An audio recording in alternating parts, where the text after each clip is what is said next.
We so back.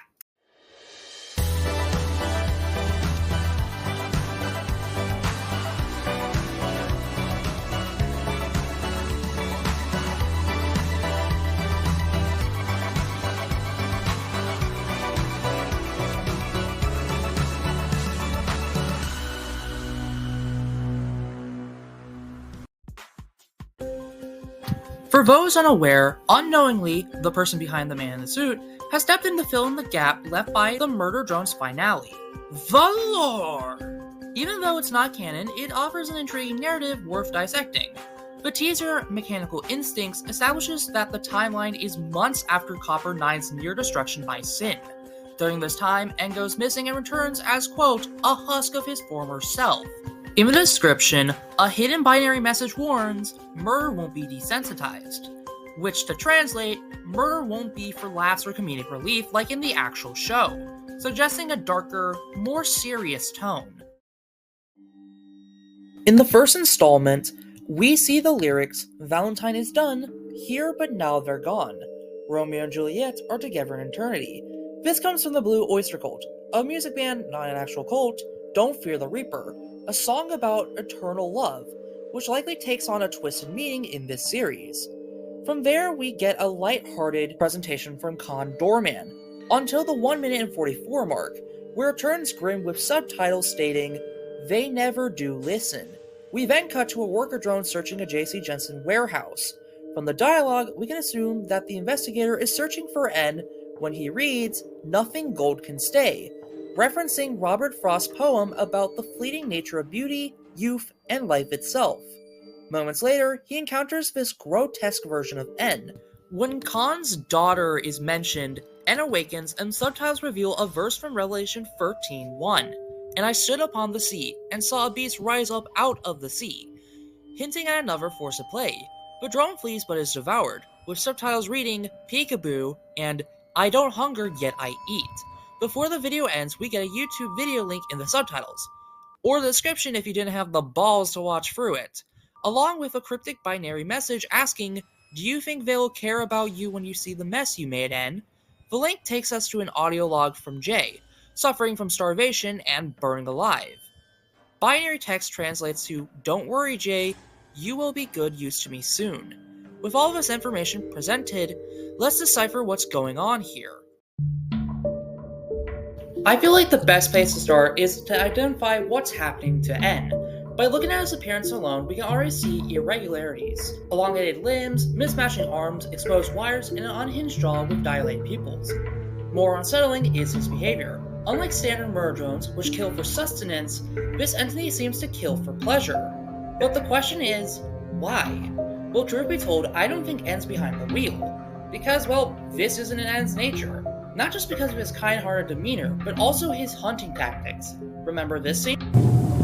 Is anybody there? Whoa. I'm scared. That's your name, right? Is anybody there? It's mimicking N to lure people in, but also waiting until the drone is freaked out before pouncing. As we see in the pilot, he's well-coordinated, swift, and straight to the point. Or to better describe it, he doesn't play with his food. So if this isn't N, what is it? Think back to Revelations 13:1, the analogy for both the world and the coming Antichrist. Believe it or not, this isn't the first time we've heard the Antichrist being mentioned in the Murder Drone franchise. They are not broken. We can no longer be thrown out. Did that little Antichrist? So, does this not only mean that Sin's back, but hijacking N?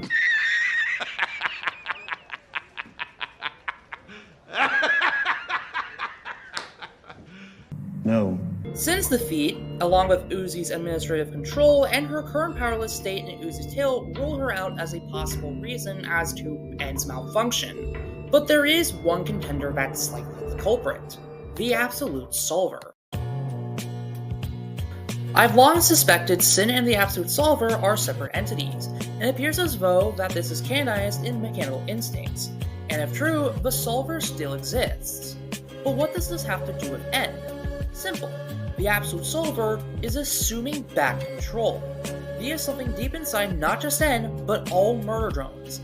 A failsafe. Failsafes are built-in recovery mechanisms in case of malfunction or an unexpected error.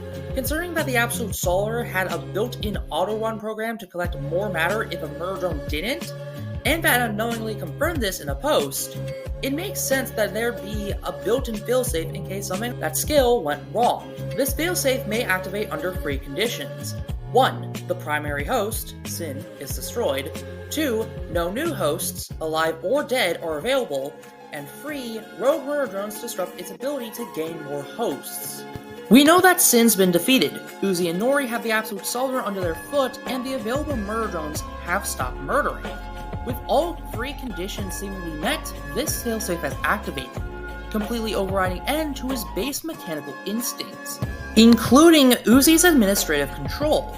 It was this failsafe that drove N to leave the bunker, and it's this failsafe that's mutating N into this husk. This does leave me with one question I've been asking throughout this video. Why N? Out of the three, both V and J seem like stronger candidates.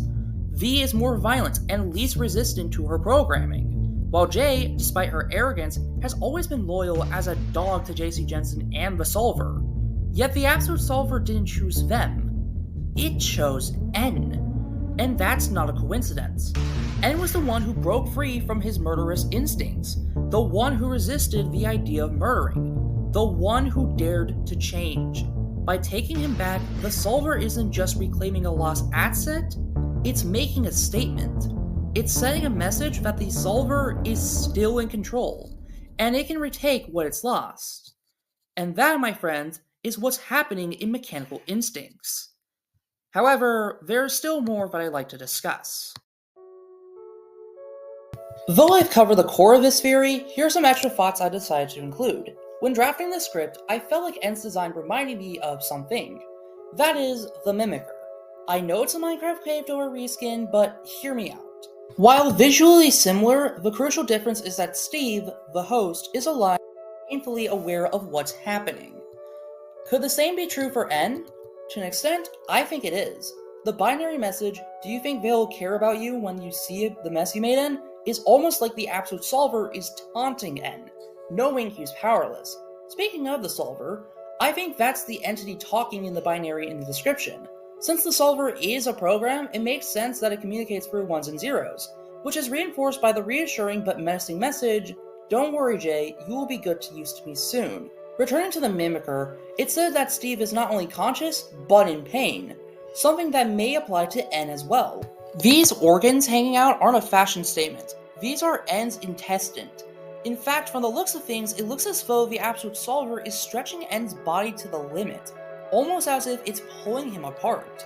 This could even apply to his mismatching arms, one swollen like a murder drone's and the other resembling a worker drone's, suggesting he may have lost a limb during this process and have been forced to replace it. If true, N isn't just mentally trapped, but physically suffering. This leads me to my final point, referencing both Nothing Gold Can Stay and Don't Fear the Reaper. These aren't just random pieces, they're N speaking.